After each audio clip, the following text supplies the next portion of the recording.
நேரம் குறைவா இருக்கிறபடினாலே நாம் ஜெபித்து தேவ செய்திக்குள் கடந்து செல்வோம்.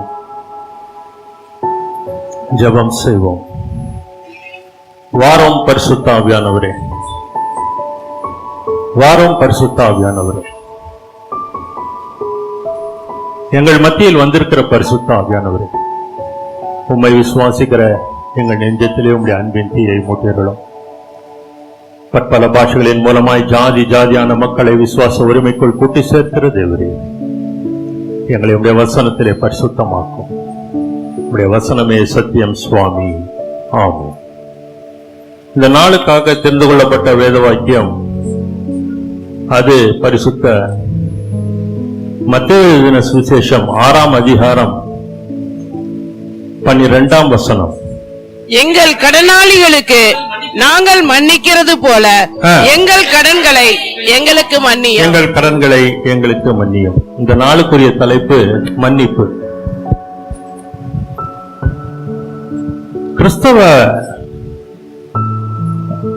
கிறிஸ்டியானிட்டி, கிறிஸ்தவம்,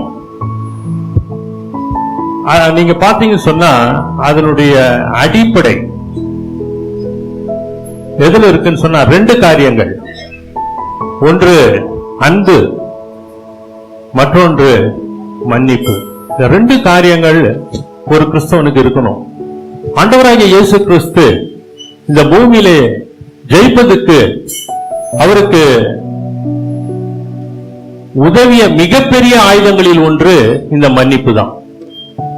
அநேகரை அவர் மன்னித்தார். இந்த பூமியில அவர் மன்னிக்காதவர்களே கிடையாது.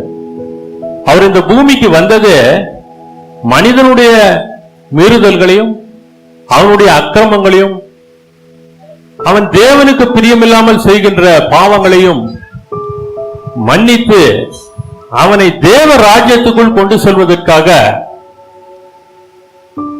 அவனை வழி நடத்துவதற்கு ஆண்டவராகிய இயேசு கிறிஸ்து இந்த பூமியில இறங்கி வந்தார். மன்னிப்பு என்பது சாதாரணம் கிடையாது பிரியமானவர்களே. அது ஆண்டவர் சொல்றாரு பாருங்க, எங்கள் கடனாளிகளுக்கு நாங்கள் மன்னிக்கிறது போல எங்கள் கடன்களை எங்களுக்கு மன்னியும். இந்த வார்த்தையில ஒரு மிகப்பெரிய ரகசியம் இருக்கு. என்னன்னு சொன்னா, சும்மா நம்ம வேற நம்மளை திட்டவங்களை மன்னிக்கிறதுன்றது கிடையாது, அல்லது நமக்கு விரோதமா செயல்படுறவங்கள அவங்க மன்னிக்கிறதுன்றது மட்டும் கிடையாது. இந்த வார்த்தை என்ன சொல்லுது பாருங்க, எங்கள் கடனாளிகளுக்கு. கடனாளிகளுக்கு, நம்ம கிட்ட பணம் வாங்கினவனுக்கு. இப்ப வாங்கிட்டான், ஒரு 5 லட்சம் ரூபாய் வாங்கிட்டான். எப்படி 5 லட்சம் 5 ரூபாய் வாங்கினா மன்னிச்சிருவோம். இல்ல 50 ரூபாய் 500 ரூபாய் வரைக்கும் மன்னிச்சிடலாம். 5000 அதுக்கு மேலன்னு வந்தா கொஞ்சம் யோசனை வரும். வேதம் என்ன சொல்லுது பாருங்க, எங்கள் கடனாளிகளுக்கு நாங்கள் மன்னிக்கிறது போல என்றார். அப்போ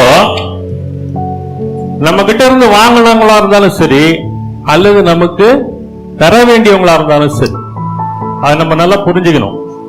வேதம் திட்டமும் தெளிவா சொல்லுது, எங்கள் கடனாளிகளுக்கு நாங்கள் மன்னிக்கிறது போலன்றோம். எத்தனை பேருக்கு நம்ம மன்னிச்சிருக்கிறோம் கொஞ்சம் யோசிச்சு பாருங்க. நம்மளால மன்னிக்க முடியுதா? அந்த மனப்பக்குவம் நமக்கு வருதா? அது வரணும்னு சொன்னா ஆவியானவர் நமக்குள்ள வரணும். ஒருவேளை நம்ம அந்நிய பாஷை பேசலாம், அல்லது தேவனுடைய ஊழியத்தை கூட செய்யலாம். ஆனா மன்னிக்கிறது என்பது சாதாரண விஷயமே கிடையாது. மன்னிப்பு வராது அப்படின்னு சொன்னாலே உள்ள இருந்து ஆவியானவர் நமக்கு சொல்லுவார், இல்ல மன்னிச்சு விடு அப்படின்வார். அந்த வார்த்தைக்கு நம்ம கீழ்ப்படியணும். அது கீழ்ப்படிறதும் அந்த இடத்துலதான் போராட்டமே இருக்கும். ஏன்னா பிரதானமா நிக்கும் 5 லட்சம் 5 கோடி அப்படின்னு நிக்கும். அப்போ தேவனா பணமான்றது மாதிரி ஆயிடும். நிச்சயமா நம்முடைய பணம் நமக்கு சேருங்க, அதுல எந்த சந்தேகமும் கிடையாது. நமக்கு என்ன சேரணுமோ அது யாருமே தடுக்க முடியாது. அது எப்படிப்பட்ட பிசாசாலையும் தடுக்க முடியாது. தேவன் கொடுக்கணும், இதை நான் இவருக்கு ஆனந்தராஜ் கொடுக்கணும்னா அவர் வாங்கிதான் தீரணும். இத அதுதான் தேவனுடைய தீர்மானம். அப்ப தேவன் நமக்கு கொடுக்கிறாருன்னு சொன்னா யாராலும் நடுவில் தடுக்க முடியாது. அதை தடுக்கிறதுக்கு எது நிக்குதுன்னு சொன்னா மன்னியாத தன்மை தான். அதை எடுத்து முன்னால போடுவான். ஆண்டவர் நமக்கு கொடுக்கறதுக்கு புறப்பட்டு வந்துட்டாருன்னா நடுவுல வந்து நிக்கக்கூடியது சில காரியங்கள். அதுல ஒரு மிக முக்கியமானது எதுன்னு சொன்னா மற்றவர்களை நாம் மன்னியாமல் இருப்பது. அது ரொம்ப நம்ம ஜாக்கிரதையா இருக்கணும். அதனால்தான் ஆண்டவர் அவர் தன்னுடைய ஜெபத்திலேயே இந்த வார்த்தையை கொண்டு வந்துட்டார். எங்கள் கடனாளிகளுக்கு நியாயமான காரியம், எங்கள் கடனாளிகளுக்கு நாங்கள் மன்னிக்கிறது போல நீர் எங்கள் கடன்களை மன்னின்றார். அப்ப நம்ம தேவனுக்கு சில கடன் பட்டிருக்கிறோம். என்ன கடன் பட்டிருக்கிறோம்? என்ன கடன் பட்டிருக்கோம்? அவர்கிட்ட இருந்து நம்ம என்ன வாங்கியிருக்கோம்? எல்லாமே அவருடையது தான். இந்த சரீரமே அவருக்கு தான் சொந்தம், எல்லாமே அவருக்கு தான் சொந்தம். நம்ம முழு கடனாளிகள். நம்ம வந்து பேங்க் லோன் கட்ட வேண்டியவங்க, பரலோக பேங்குக்கு. ஆகையினால முழு கடன் நம்ம பட்டிருக்கிறோம். நம்ம தேவனுக்குன்னு என்ன செய்யறோம்? தேவனுக்குன்னு நம்ம நேரத்தை அர்ப்பணிக்கிறோமா? அல்லது தேவனுக்கென்று நம்முடைய நேரத்தை செலவு செய்து மற்றவர்களுக்கு சுவிசேஷத்தை அறிவிக்கிறோமா? அல்லது தேவனுடைய குணநல பண்புகளை மற்றவர்களுக்கு எடுத்து காட்டுகிறோமா? இதெல்லாமே நம்ம கடன் பட்டிருக்கிறோம். சமுதாயத்துல நடந்து போகும்போது அவன் ஒரு மெய் கிறிஸ்துவன் என்கின்ற ஒரு சாட்சியை பெற்றிருக்கிறோமா? அல்லது 10 கட்டளைகளில் இருக்கக்கூடிய அந்த 10 கட்டளைகளையும் நம்ம கடைபிடிச்சிருக்கிறோமா? ரொம்ப முக்கியம் பிரியமானவர்களே. தேவன் திட்டமும் தெளிவுமா சொல்றார், எங்கள் கடனாளிகளுக்கு நாங்கள் மன்னிப்போம் எங்கள் கடன்களை. அப்ப நம்ம செய்ய வேண்டிய காரியங்களை செய்யாமல் போகும் பொழுது அது கடனாக மாறுகிறது தேவ சமூகத்துல. அதை மன்னியும் நம்ம கேட்கிறோம். அப்ப பூமியிலே நம்ம எப்படிப்பட்ட மன்னிப்பை நாம் மற்றவர்களுக்கு தர வேண்டும்? தேவனிடத்திலிருந்து நம்ம மன்னிப்பை பெற்றுள்ளோம். பாருங்க பிரியமானவர்களே, அதே அதிகாரத்துல 15ஆம் வசனம் என்ன சொல்லுதுன்னா, எச்சரிக்கிறார் ஆண்டவர். மனுஷனுடைய தப்பிதங்களை நீங்கள் அவர்களுக்கு மன்னியாதிருந்தால் உங்கள் பிதா உங்கள் தப்பிதங்களையும் மன்னியாதிருப்பார். பாருங்க, எச்சரிக்கிறார் ஆண்டவர். இங்கேயே சொல்லிட்டாரு, தீர்வு வந்துடுச்சு. இப்ப ஏன் இந்த தீர்வு அவர் கொடுக்கிறாருன்னு சொன்னா, நாம மன்னிக்கலன்னு சொன்னா நம்ம என்ன பண்றோம்னா தேவனுடைய வார்த்தைக்கு கீழ்ப்படியில முதல்ல. அடுத்தபடியா நம்மள அறியாமலே நம்ம ஒரு கூண்டுக்குள்ள போய் நம்மளே கதவை மூடி பூட்டை போட்டு பூட்டி சாவிய எதிராளி கிட்ட கொடுத்துறோம். கொஞ்சம் நல்ல ஜாக்கிரதையா இருக்கணும். நீங்க மன்னிக்கலன்னு சொன்னா தேவனிடத்திலிருந்து நன்மைகளை பெற்றுக்கொள்ளவே முடியாது. அது ரொம்ப நீங்க தேவனுடைய குணாதிசயங்கள்ல மிக முக்கியமான ஒரு குணாதிசயம் மன்னிப்பு தான். அதான் யோவான் 3:16. தேவன் தம்முடைய ஒரே பேரான குமாரனை விசுவாசிக்கிறவனும் அவன் கெட்டு போகாமல் நித்திய ஜீவனை அடையும்படிக்கு இவ்வளவாக தந்து உலகத்தில் அன்பு கூர்ந்தார். எப்படிப்பட்ட ஒரு மனப்பான்மை பாருங்க பிதாவாகிய தேவனுக்கு. எப்படியாவது மனிதன் ராஜ்யத்துக்குள்ள கொண்டு வரணும், அவனை மன்னிக்கணும், அவன் கெட்டு போக கூடாது, அவன் மீண்டும் உயிர் பெறணும். தேவன் நம்மளை பயங்கரமான சூழ்நிலிருந்து தூக்கி எடுத்திருக்கிறார். அப்ப நம்மளை மன்னிக்காம அவர் தூக்குவாரா? கொஞ்சம் யோசிச்சு பாருங்க. நம்ம செய்தது எல்லாமே தப்புதான். எதுவுமே தேவனுக்கு என்று பிரியமான என்ன செய்திருக்கிறோம்? நம்முடைய ரகசிய பாவங்களை யோசித்து பாருங்க. ஒருவேளை இன்னைக்கு நம்ம வளர்ந்து வந்துட்டு இருக்கலாம், நம்ம சிந்தனையில கூட அது இல்லாம இருக்கலாம். ஆனா நியாய தீர்ப்பு நாள்ல முன்னால வந்து நின்றுடும். ரொம்ப ஜாக்கிரதையா இருக்கணும். ஒருவேளை அவளை கடந்து வந்துட்டு இருப்போம், அவளை எல்லாம் மீறி வந்துட்டு இருப்போம். ஆனா புள்ளி அங்க வச்சிருப்பாங்க பிசாசு. ஜாக்கிரதையா இருக்கணும். எல்லா பாவங்களுக்கும் நம்ம மன்னிப்பை கேட்டு வாங்கணும் தேவனிடத்திலிருந்து. அவரிடத்திலிருந்து நம்ம அவருடைய வாயை திறந்து அவர் நமக்கு சொல்லணும், உன்னை நான் மன்னித்தேன் அப்படின்னு. அதுக்கு நம்ம பிரயாசப்படணும் பிரியமான, நேரத்தை செலவு பண்ணணும். விளையாட்டு கிடையாது. நம்ம ஏமாந்து போக கூடாது. மன்னிப்பு என்பது சாதாரண விஷயம் அல்ல, அது தேவன் விரும்புகிறது. தேவன் திட்டமும் தெளிவா சொல்கிறாரு, நீங்க மன்னிக்கலன்னு சொன்னா உங்கள் தப்பிதங்களை நான் மன்னிக்க மாட்டேன்றார். ஆகவே இது எச்சரிக்கை. வேதத்தின் அடிப்படையில் பாருங்க, லூக்கா எழுதின சுவிசேஷம் 12ஆம் அதிகாரம் 10ஆம் வசனம். லூக்கா 12:10. எவனாகிலும் மனுஷகுமாரனுக்கு விரோதமாக விசேஷத்தை சொன்னால் அது அவனுக்கு மன்னிக்கப்படும். பரிசுத்த ஆவிக்கு விரோதமாய் தூஷணம் சொல்கிறவனுக்கோ மன்னிக்கப்படுவதில்லை. இது தேவனே சொல்ற வார்த்தை. பரிசுத்த ஆவியானவருக்கு விரோதமா யாராவது பேசினான்னு சொன்னா அது மன்னிக்கப்படாது. திட்டம் தெளிவா சொல்ற. ஆகையினால பரிசுத்த ஆவியானவருக்கு விரோதமாக எந்த வார்த்தையும் பேசாதீங்க. அது அந்நிய பாஷையை குறை சொல்ல வேணாம், அல்லது வேற எந்த காரியங்களும் குறை சொல்ல வேணாம். அது மெய்யோ பொய்யோ அது தேவன் அறிவார். ஆகவே நம்ம ஜாக்கிரதையா இருக்கணும். ஆவியானவருக்கு விரோதமா எந்த வார்த்தையும், மனுஷகுமாரனுக்கு விரோதமா பேசினா கூட மன்னிப்பு கிடைச்சிடும். தெரியாதனமா ஆண்டவராக இயேசு கிறிஸ்துவ திட்டான், ஆண்டவர் மன்னிக்கிறார். திட்டினவன் தான் இன்னைக்கு பல பேர் முன்னால் நின்று சாட்சி சொல்றான். அது ஒரு பக்கம், அவர்கள் தான் அதிகமா இருக்காங்க. ஆனா ஆவியானவருக்கு விரோதமா, பரிசுத்த ஆவியானவருக்கு விரோதமா பேசக்கூடாது. என்னுடைய நண்பன் ஒருத்தர் இருக்கான், இங்க சென்னையில தான் இருக்கான். என்னோட கூட வரலாறு படிச்ச ஒரு நபர் கல்லூரியில. அவன் தீக்கா. எப்ப பார்த்தாலும் அவன் ஒத்துக்கவே மாட்டான். நானும் என் வாயும் சும்மா இருக்காது. போனா அவனுக்கு சுவிசேஷம் தான் சொல்லுவேனே கண்டி காலேஜ் மேட்டரோ மற்ற கதைகளோ பேசவே வராது. இப்படி போயிட்டு இருக்கும்போது அவன் ஒரு நாள் அவங்கிட்ட அதிகமா பேசிட்டான். அவன் பயங்கரமா என் மேல ஒரு காரியம் துப்பிட்டான். அவன் என்ன நண்பனே மறந்துட்டான். அவன் எதிராளியா பார்த்துட்டு துப்பிட்டான். நானும் ஒண்ணுமில்ல தொட்டு விட்டு இருக்கட்டும்டா, பரவாயில்ல, சரி நான் அப்புறம் உன்னை பாக்குறேன், உனக்கு மனநிலை சரியில்லை இப்போ அப்படின்ட்டு போயிட்டேன். கொஞ்ச நாள் அவனை பார்க்க முடியல.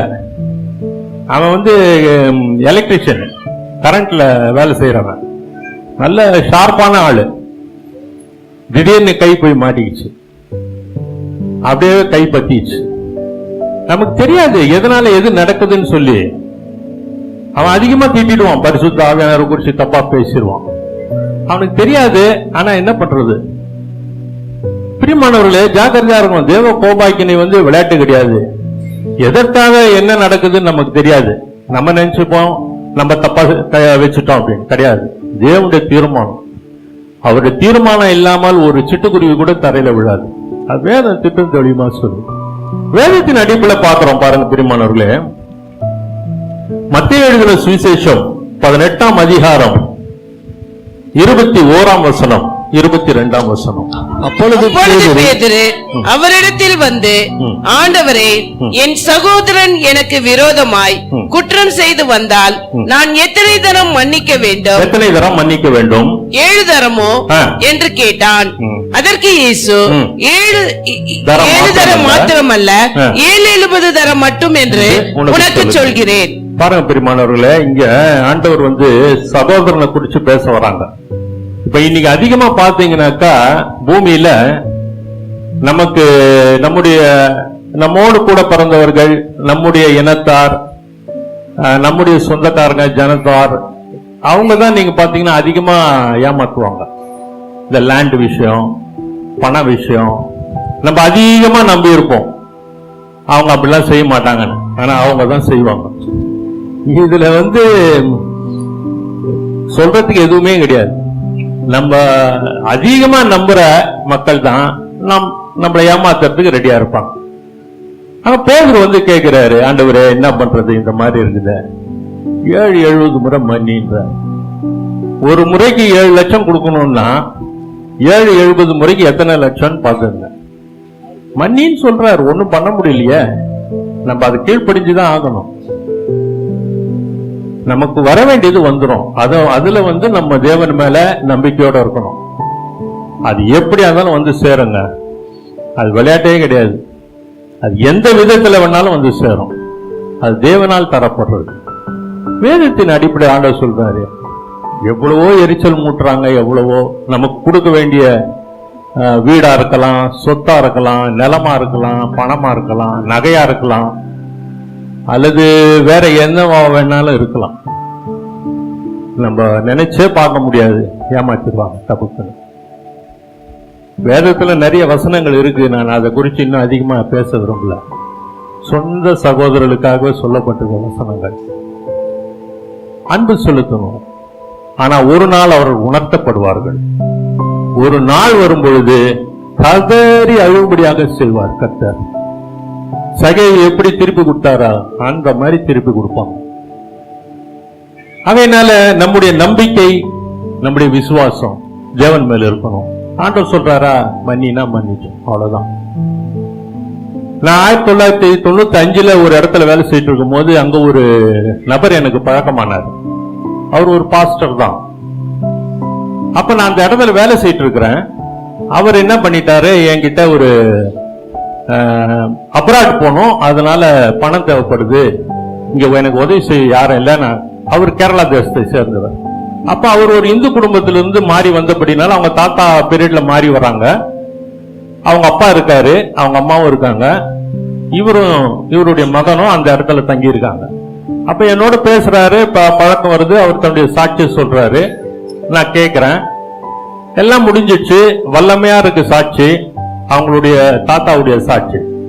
அப்ப நான் சரின்னு சொல்லிட்டு இவங்களுக்கு உதவி செய்யறதுக்காக 1995 20,000 ரூபாய், எவ்வளவு பெரிய காசுன்னு பாத்துக்கோங்க. நான் வீட்டுல வந்து பேசி, அப்ப எனக்கு சம்பளம் 750 ரூபாய். வீட்டுல வந்து பேசி அவருக்கு ஏற்பாடு பண்ணி கொடுத்துட்டேன்.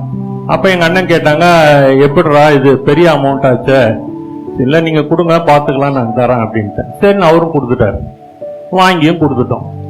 வாங்கி கொடுக்கறதுக்கு முந்தின நாள் அவரை நாளைக்கு வர சொல்லியிருக்கேன். அப்ப முந்தின நாள் என்ன ஆகுதுன்னா, படுத்து தூங்கிட்டு இருக்கும் போது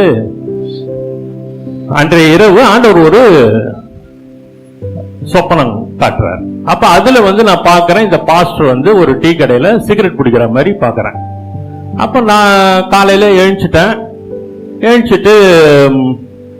நான் யோசிக்கிறேன், என்ன இப்படிப்பட்ட ஒரு சொப்பனம் வந்திருக்க, கனவு என்ன இது, இவர் இப்படிப்பட்ட சாட்சி உள்ள ஒரு வாழ்க்கையோட இருக்கிறாரு, இது வந்து பிசாசு தான் நமக்கு காட்டுறான் அப்படின்னு சொல்லிட்டு நானு, நமக்கு அதான் அப்ப உள்ள வந்த புதுசு, ஒன்னும் புரியல.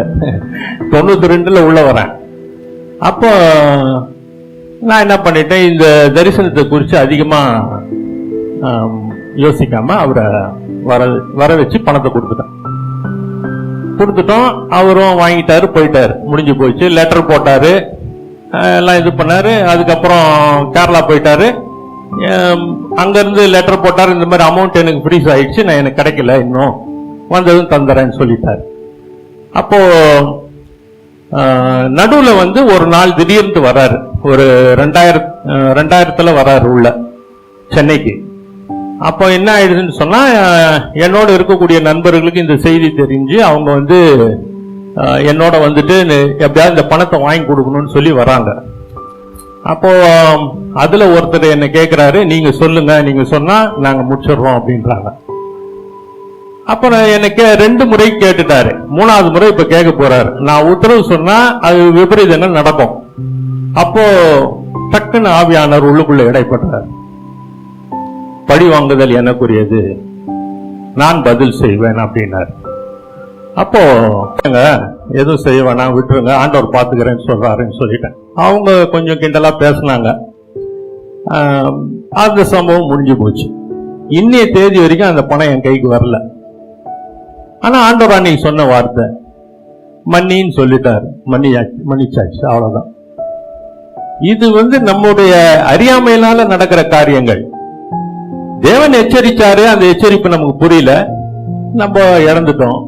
இதுல கோவப்படுறதுலயும் ஆத்திரம் அடைறதுலயும் என்ன இருக்கு லாபம்? அப்ப சில காரியங்கள் வந்து நமக்கு தெரிஞ்சும் நம்ம ஏமாந்துடுறோம், தெரியாமலும் ஏமாந்துறோம். அப்ப மன்னினா மன்னிச்சுதான் ஆகணும். நம்முடைய அறியாமை அது காரணமாயிடும். வேதத்தின் அடிப்படையில் பாருங்க, ஆண்டவராகிய இயேசு கிறிஸ்து பழைய ஏற்பாட்டுல பாத்தீங்கன்னு சொன்னா 2 நாளாகமம் 33ஆம் அதிகாரத்துல பாத்தீங்கன்னா, மனாசேன்னு ஒரு சின்ன பையன், அவன் 12 வயசு, அவங்க அப்பா எசேக்கியா தேவனுடைய பார்வைக்கு மிகவும் அருமையாக காரியங்களை செய்து அவர் மரிச்சிடுறார். அவர் தன்னுடைய முற்பதாக்களாகிய தாவீதினுடைய கல்லறைகள்ல, பிரதானமான கல்லறைகள்ல அவரை பதிக்கிறாங்க, புதைச்சு வச்சிடுறாங்க. அந்த டைம்ல அவருடைய மகன் மனாசே வரான். மனாசே ராஜாவாகிற போது 12 வயசு. அவன் தான் அதிகமா ராஜ்யபாரம் பண்ணுவான். 55 வருஷம் ராஜ்யபாரம் பண்ணுவான். அந்த நபர் பாத்தீங்கன்னாக்கா அவன் ஆடாத ஆட்டமே கிடையாது. 13 வகையான பாவங்களை செய்வான். அதுவும் எங்க செய்வான்னா தேவனுடைய ஆலயத்துல செய்வான். எல்லா விக்கிரக தோப்புகளுக்குரிய காரியங்கள், பில்லி சூனியத்துக்குரிய காரியங்கள், ஜோசியம் பார்க்கறது, கைரேகை பார்க்கறது, இன்னும் வானசாஸ்திரம் பண்றது, வான தேவதைகளுக்கு படைக்கிறது, ஏக குறைய நீங்க பாத்தீங்கன்னாக்கா தேவாலயம் முழுக்க அருவருப்பாக்கிடுவோம். வேதம் சொல்லும், கர்த்தர் மனாசையோடும் அவனுடைய ஜனத்தோடும் மக்களோடும் பேசின பொழுதும் அவர்கள் செவி கூடாதே போனார்கள் வேதம் சொல்லும்.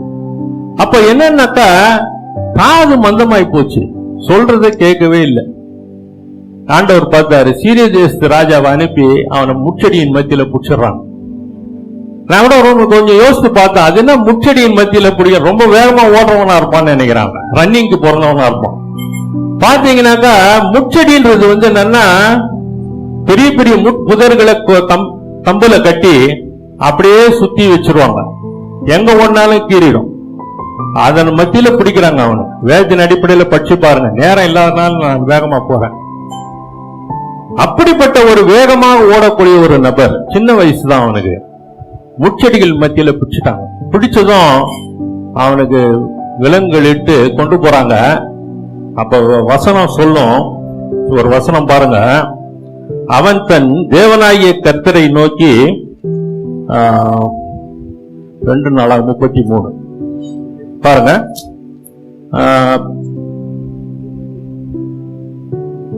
கர்த்தருடைய பலிபீட கர்த்தருடைய ஆளை கொண்டிருக்கும் போது இப்படி அவன் நெருக்கப்படுகையில் பாருங்கம்மா பண்ணி கெஞ்சி மிகவும் தன்னை தாழ்த்தினான்.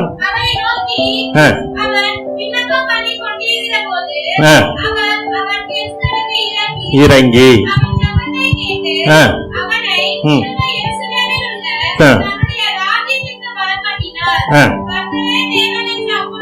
மனாசே அறிந்தான். பாருங்க பெரியமானவர்களே, அவன் விண்ணப்பம் பண்ணி கொண்டிருக்கிற போது வேதம் சொல்லுது, அவன் கெஞ்சுதலுக்கு இறங்கி அவன் ஜெபத்தை கேட்டு அவனுக்கு இறங்கினான். எப்படிப்பட்ட, நீங்க இதுக்கு முன்னால படிச்சு பார்த்தீங்கன்னா அவ்வளவு பயங்கரமா இருக்கும். 11 வசனம் வரைக்கும் படிச்சு பாருங்க, வீட்டுக்கு போய் படிங்க, ரொம்ப பயங்கரமா இருக்கும். தேவனுடைய ஆலயங்க, வசனம் என்ன சொல்லுது, ஒருவன் தேவனுடைய ஆலயத்தை கெடுத்தால் அவனை தேவன் கெடுப்பார். ரொம்ப வைராக்கியம் உள்ள தேவன் நம்முடைய தேவன்.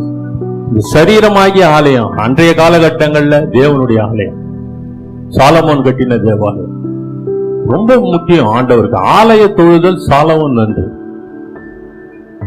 தேவனுடைய ஆலயம் பரிசுத்தமா இருக்கணும், தூய்மையா இருக்கும். ஏன்னா அவர் பரிசுத்தர். வேதம் தான் சொல்லுது, நான் பரிசுத்தரா இருப்பது போல் நீங்களும் பரிசுத்தரா இருங்கள். பரிசுத்தம் இல்லாமல் தேவனை ஒருவனும் தரிசிப்பதில்லை. இருதயத்தில் சுத்தமுள்ளவர்கள் பாக்கியவான்கள் தேவனை தரிசிப்பார்கள். தேவன் நமக்கு எல்லா சான்ஸையும் கொடுக்கிறார் அவரை தரிசிக்கிறதுக்கு, எல்லா வழிவகைகளையும் சொல்லி தர்றார். இங்க இப்படிப்பட்ட ஒரு மனிதன், இவ்வளவு பயங்கரமான ஆட்டங்களை ஆடின மனிதன், அவன் தேவ சமூகத்துல விண்ணப்பம் பண்ணி கொண்டு கெஞ்சும் பொழுது அவனுடைய ஜபத்தை கேட்டு அவனுக்கு அவர் இறங்குகிறார். எப்படிப்பட்ட மன்னிக்கிற தன்மை பாருங்க. அவருடைய சொந்த ஆலயத்தை நாசமாக்கி போட்டாங்க. இவன் அவ்வளவு பயங்கரமா இருக்கும். அதை படிக்கும் பொழுது வான சேனைகளுக்கு எல்லாம் உள்ள இடம் கொடுத்துருவான். அவ்வளவு பயங்கரம். எல்லா விதமான அசுத்தாவிகளுக்குரிய இடமும் உள்ள வந்துடும் இந்த தேவாலயத்துக்குள்ளார. அப்படி இருந்த ஒரு நபர் அவன் கெஞ்சும் பொழுது ஒரு விண்ணப்பம் பண்ணும். மனுஷனுக்கு மட்டும்தான் இந்த கிருபை, மன்னிக்கிறார் ஆண்டவர். நம்முடைய வாழ்க்கையில கூட நம்ம முன்னேறாமல் இருக்கிறதுக்கு மன்னியாக இருக்கிறது ஒண்ணுக்கு ஒரு காரணமா இருக்கலாம். நமக்கு நம்ம இன்னும் வாழ்க்கையில முன்னேறுவதற்கு ஒரு தடையா இருக்கலாம். ஒருவேளை நம்மள இன்னும் யாரையாவது மன்னியாமல் இருந்தால் கொஞ்சம் யோசிச்சு பாருங்க, யாரையாவது நம்ம மன்னிக்காம இருந்திருக்கிறோமா, இல்ல யாராவது இருக்காங்களா? அது நம்ம அப்படியே உட்கார்ந்து யோசிக்கும் பொழுதுதான் ஆவியானவர் நமக்கு வெளிப்படுத்துவார். ஒருவேளை நம்ம தேவனை நெருங்கணும்னு ஆசைப்படுறோம், ஆனா தேவனை நெருங்க முடியல. இந்த மன்னியாத தன்மை ஒரு மிகப்பெரிய தடையா இருக்கலாம். கொஞ்சம் ஜாக்கிரதையா இருக்கணும் பிரியமானவர்களே. வேதத்துல ஆண்டவர் என்னென்ன சொல்றாரோ அதை நம்ம கடைபிடிச்சுக்கிட்டே வரணும். இன்னைக்கு பேசும்போது கூட ஐயா சொன்னாங்க, நீங்க நெருங்கும் போது அவர் உங்களை நெருங்குவாருன்னாங்க. நீங்க பரிசுத்தத்தை விரும்பி நீங்க நெருங்கும் பொழுது அவர் உங்களை நெருங்குவார். அப்ப அவர் உணர்த்துவார், இதை செய்யல, இதை நீ செய்யணும், நீ மன்னிச்சிரு, நீ அவங்களுக்கு அன்பு செலுத்து, இரக்கம் காட்டு, ஒவ்வொரு காரியங்களா உணர்த்தி கொண்டே வருவார். இங்க பாருங்க, மனாசேக்கு ஆண்டவர் காட்டுற கிருபை, அவனை மன்னிச்சு விடுறார். அவன் மீண்டும் வந்து மிகப்பெரிய காரியங்களை செய்வான். வேதத்தின் அடிப்படையில பாருங்க, ஆண்டவர் நிறைய அதிசயங்களை அற்புதங்களையும் செய்துகிட்டு தான் வராரு. அதே நேரத்தில் பாருங்க, லூக்கா எழுதின சுவிசேஷம் 15ஆம் அதிகாரம் 27, 28.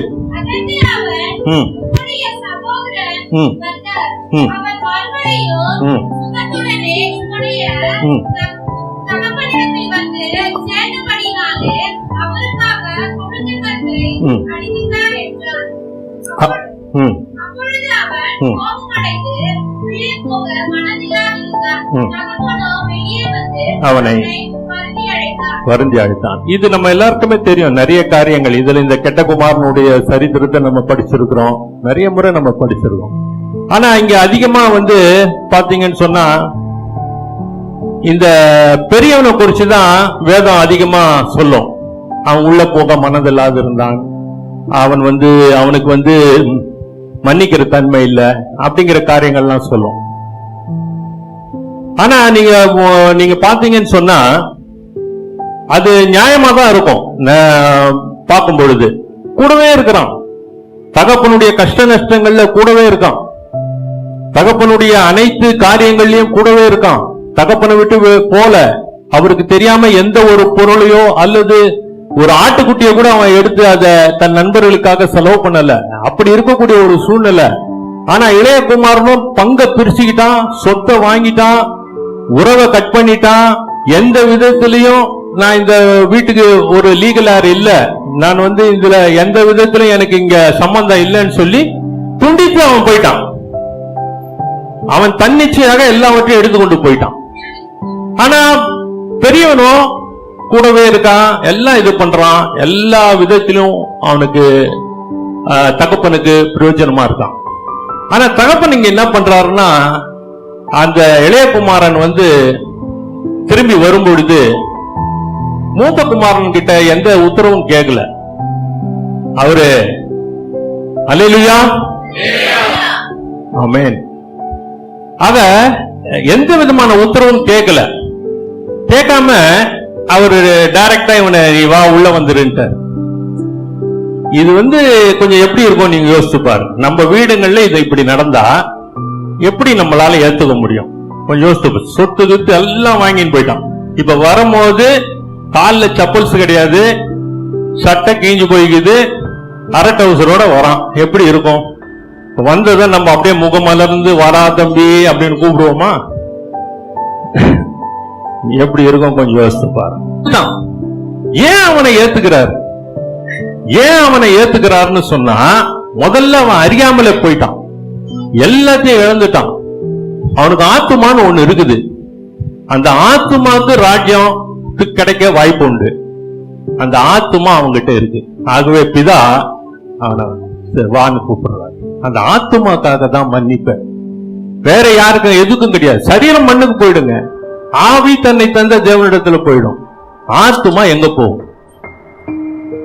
அதுதான் ரொம்ப ஜாக்கிரதையா இருக்கும். அதுதான் பிதா ரொம்ப ஜாக்கிரதையா இருக்கிறார். குமாரன் கிட்ட அதுதான் சொல்றாரு, ஆவியானவரும் அதுதான் செயல்படுத்துறாங்க.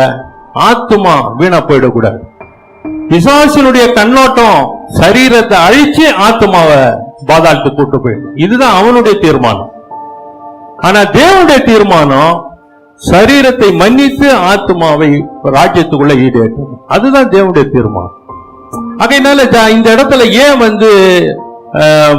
அத சொல்றாருன்னு சொன்னா, எல்லா விதத்திலும் மூத்தவனுக்கு உரிமை இருக்கு. அவன் உள்ள போக மனதில்லாத இருந்தாலும் அவனுக்கு கொஞ்சம் மன கஷ்டங்கள் இருக்கதான் செய்யும். ஆனா தேவன் விரும்புறது மன்னி, நீ அவனை மன்னிச்சிரு. இதான் அவங்க தகப்பன் சொல்றாரு, ஏன்பா எனக்கு உள்ளது எல்லாம் உனக்குரியது தானே, இப்ப நான் ஒண்ணுத்தையும் திருப்பி தூக்கி அவனுக்கு கொடுக்கலையே, அவன் உயிரோடு திரும்பி வந்துட்டான், நல்லவனா மாறி வந்துட்டான், ஆகவே தானே நம்ம ஏத்துக்கிறோம் அப்படின்றார். ஆத்துமா. ஆக என்னால பிரியமானவர்களே, ஒருவேளை நமக்கு அதிகமாக யாராவது தொல்லை பண்ணிருக்கலாம், அல்லது அதிகமா யாராவது நமக்கு வேதனை கொடுத்திருக்கலாம். மன்னிங்க, தேவன் அதான் சொல்றாரு. நீங்க மன்னிக்கும் பொழுது அந்த நபருக்கும் கிருபை கிடைக்கும். அந்த நபர் உங்க மூலமா மாறுவதற்கு ஏதுவான கிருபைகளும் அவங்களுக்கு கிடைக்கும். நமக்கும் தேவ சமூகத்திலிருந்து நன்மைகளும் கிடைக்கும், தடைகள் நீங்கும். வேத திட்டமும் தெளிவா சொல்லுது. பாருங்க பெருமானர்களே, 1999 ஜனவரி மாசம் 23ஆம் தேதி ஏறக்குறைய லெப்ரசி மிஷன்ல கிரஹாம் ஸ்டெயின்ஸ் சொல்லி ஒருத்தர் வேலை செய்தார். எத்தனை பேருக்கு தெரியும் கிரஹாம் ஸ்டெயின்ஸ்? ஆன்டிங் மட்டும்தான். கிரஹாம் ஸ்டெயின்ஸ் நீங்க கேள்விப்பட்டதே இல்லையா? எப்படிப்பட்ட ஒரு சம்பவம் இந்திய தேசத்துல, ஒரிசா மாநிலத்துல நடந்த சம்பவம். அவரும் அவருடைய 2 பிள்ளைகள் ஒரிசா மாநிலத்துல தொழுநோயாளிகள் மத்தியில வேலை செய்து கொண்டார். அவர் 1999 அவரு அந்த பகுதிகளில், கிராம பகுதிகளில், மலைப்பகுதிகளில் இருக்கக்கூடிய தொழுநோயாளிகளுக்காக அங்கே தங்கி, அவங்க வேன்ல தான் தங்குவாங்க, அந்த வேன்ல தான் சாப்பாடு.